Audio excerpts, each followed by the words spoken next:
Kate, welcome along today. Thank you for having me, Ian. Always nice to talk to you. Thank you. And obviously, you've been in the news yourself recently because you've undertaken a large research project and put out a white paper around how social housing can reform. So we're going to explore that with you today. But for those people who may not have come across you and your work and what have you, do you want to just tell us a little bit about yourself and your journey? Sure. I went into social housing kind of a bit randomly, like a lot of people, when I was about 35 and already had 3 kids. And I worked my way up from an part-time administrative position to running one of the bigger HAs. I think Notting Hill was like number 5 or number 6 at one point, probably been overcome by others in the meantime. Very much a career that I've absolutely loved, working with fantastic people. So yeah, all aspects of housing fascinate me, from the housing management side to the building side to the repair side to the experience of tenants to developing and strengthening teams and the sort of psychology of organisations. There's lots of aspects to it that have kept me very busy, very engaged and very happy for over 30 years. So clearly that's inspired you to look at the sector from where you now are. So what prompted you to sort of research and write a white paper about reforming social housing? Yeah, I mean, in one sense, it's because it's election year, probably. And so there is an opportunity to sort of rethink a little bit what we're doing and why, because current approaches aren't really working very well. But it's also just when you're in the midst of the job, you don't necessarily get that much time for reflection and thinking about what you could have done better and what could work better. So I suppose those two things came together and I thought, you know what I'll do? I'll write a white paper. And presumably you went into this with some assumptions that you wanted to test from the people you were interviewing and the research work that you've done. Was there anything that surprised you or affirmed what those assumptions were? To be honest, Ian, the thing I was most surprised about was how everybody had had basically the same experience as me, but we hadn't quite spoken about it. I think the thing that surprised me most, I suppose, is how embarrassed we are about some of the problems that we have and how we don't want to share them, partly because we're scared, very scared of regulator action, that if we admit to the slightest failure, we will have them on us like a ton of bricks.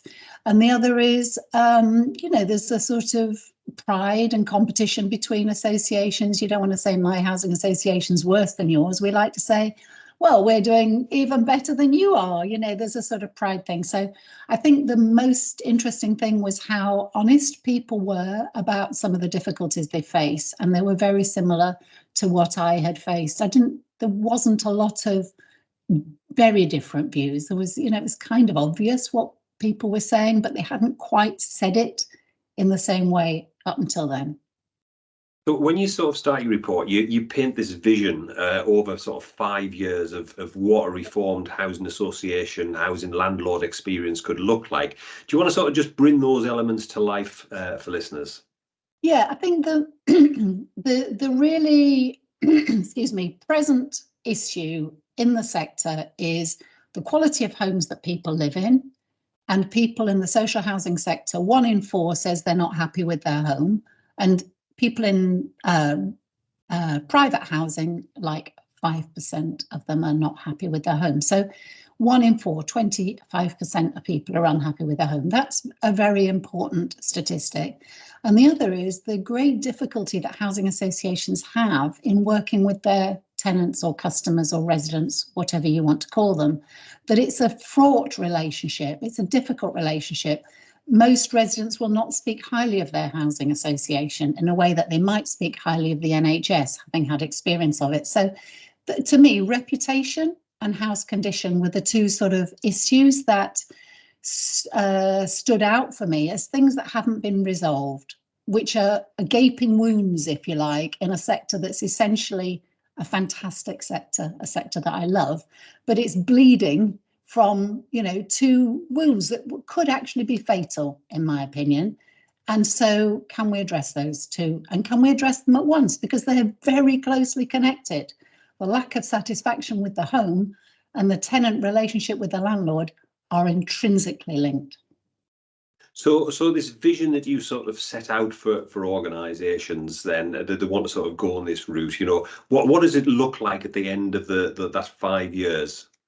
Yeah, I mean, I think it is a long-term programme. The kind of investment that the housing needs is probably, actually a 10 to 15-year investment programme. But if we get started on that programme and we do that in conjunction with tenants, then we begin to build up trust, and they begin to believe that we know what we're doing, and they begin to see advantages for them personally in that their home is improving and their area is improving and their life is improving. So it's basically saying, get the dialogue right with your tenants and pay attention to the home itself.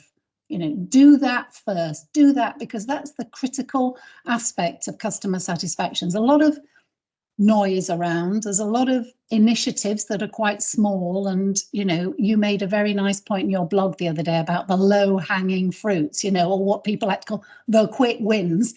I've no time for the quick wins and the low-hanging fruit. It's the fundamentals we've got to get right. And if you're a landlord providing homes for people with low incomes, you have to get the home right and get that right, absolutely up there. So there should be no damp and mold.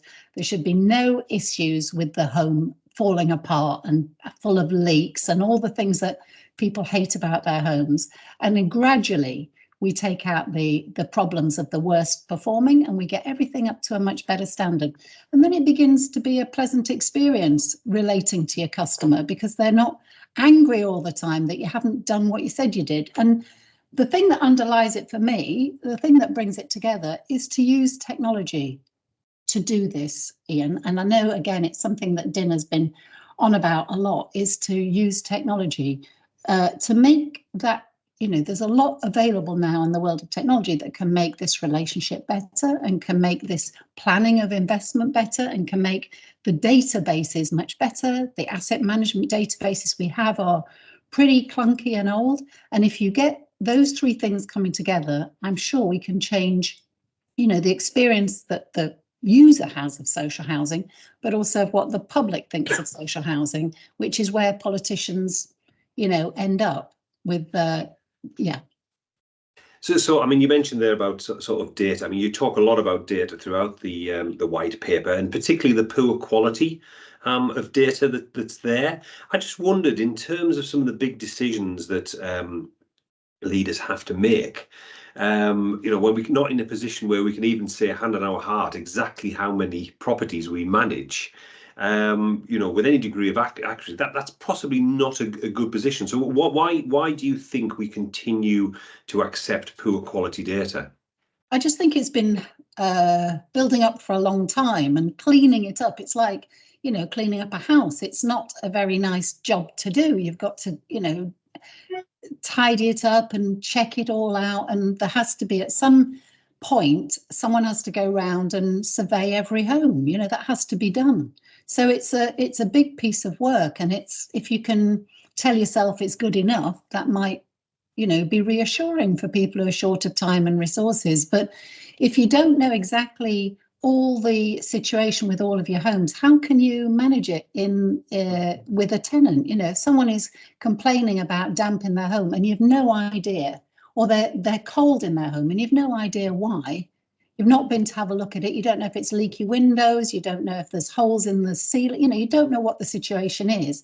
Of course, a tenant will tell you what there is, but the more fundamental thing is, why is that? What's the cause of that? What lies behind it? So the data of actually knowing, if you've got your own house, Ian, and I know you've had a survey done at some point, all the elements of it, where everything is, what problems there are, what's likely to arise, how much money to set aside for that. We should have that amount of specific data on every single property, and we should share it with our tenants. They should know all of that. They should know their property as well as you or I know our homes.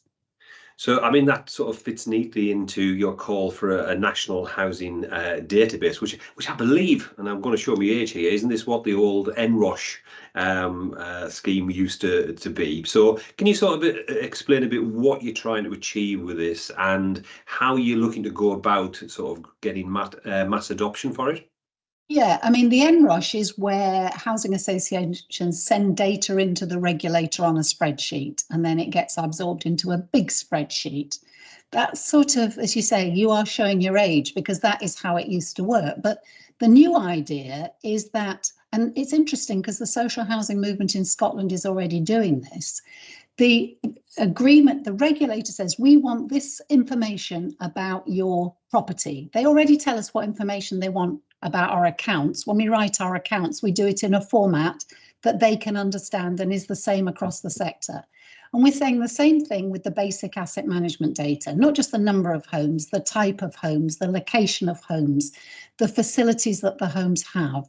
Get all this information that is identical across the whole sector and is based on open data. So as I say, the tenant can see their home, how it compares to somebody else. If I'm a EPCC, what proportion of my other neighbours have got EPCC, or are some of them on Ds and Es or As and Bs? I mean, it's like, let's make this information available.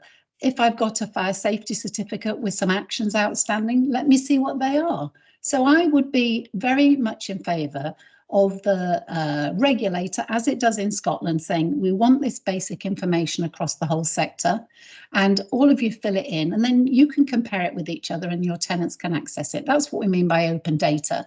And ideally, the regulator would do this, Ian. I don't want to be doing this all my life. It's just, I'm just trying to stimulate someone to do it. The sector as a whole could do it for themselves.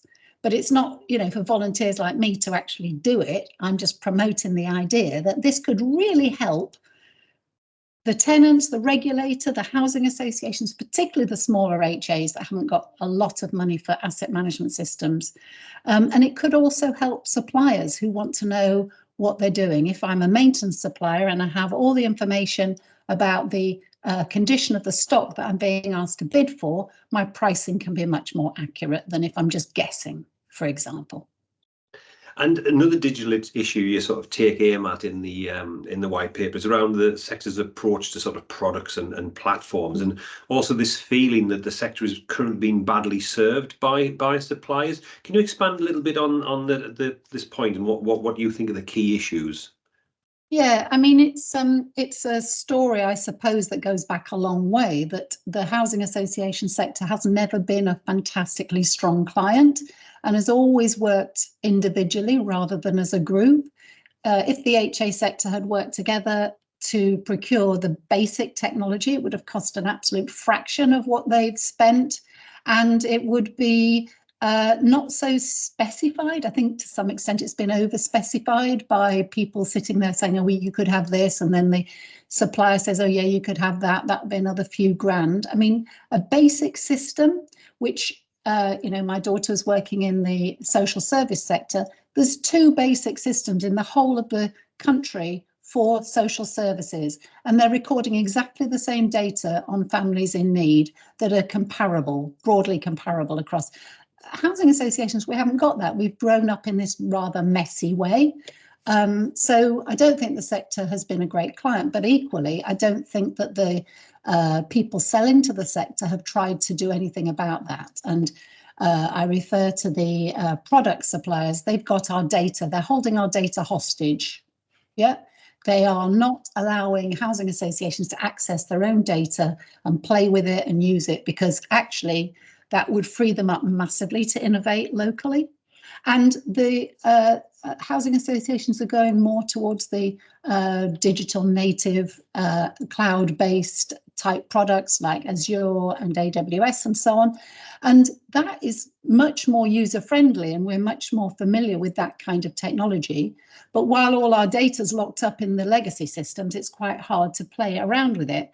But those companies are charging far too much for their services. I mean, particularly for the smaller ones. I was glad when Microsoft allowed the smaller associations to have access to Copilot, but it wasn't planning to do that. You know, it was going to be charging extra, and people are paying a lot for their platforms. And I think it's, as charities doing good, there should be a better rate, and the, you know, the willingness of those organisations to work with us has got to be based on a certain amount of respect for the fact that we are charities and we should be being encouraged and get special rates.